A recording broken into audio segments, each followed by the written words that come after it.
দক্ষিণ ভারতীয় সিনেমার জনপ্রিয় দুই তারকা বিজয় ও তৃষা কৃষ্ণনকে ঘিরে আবারও জোর গুঞ্জন। তাদের সম্পর্ক কি শুধুই বন্ধুত্ব, নাকি এর পেছনে আছে অন্য কোনো গল্প? সম্প্রতি সামাজিক যোগাযোগ মাধ্যমে ভাইরাল হওয়া কিছু ছবি ও পুরনো স্মৃতিচারণ থেকে শুরু হয়েছে নতুন করে আলোচনা। ভক্তদের একাংশ দাবি করছেন, দীর্ঘদিনের বন্ধুত্বের বাইরেও তাদের মধ্যে বিশেষ সম্পর্ক থাকতে পারে। তবে বাস্তবতা ভিন্ন।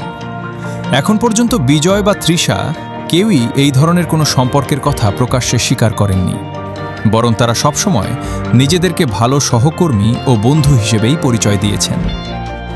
ঘিল্লি থেকে লিও একসাথে একাধিক হিট সিনেমায় কাজ করার ফলে তাদের অনস্ক্রিন কেমিস্ট্রি দর্শকদের মনে আলাদা জায়গা করে নিয়েছে। আর সেই জনপ্রিয়তাই অনেক সময় বাস্তব জীবনের সম্পর্ক নিয়ে ভুল ধারণা তৈরি করে। বিশেষজ্ঞদের মতে, তারকাদের ব্যক্তিগত জীবন নিয়ে অতিরিক্ত আগ্রহ এবং সোশ্যাল মিডিয়ার অতিরঞ্জনই এমন গুজবের মূল কারণ। তাই এখন প্রশ্ন একটাই, এই সম্পর্ক কি শুধুই বন্ধুত্ব, নাকি সময়ই বলবে ভিন্ন কোনো গল্প? আপাতত এর উত্তর অজানাই রয়ে গেছে। নিউজ ডেস্ক পর্যন্ত।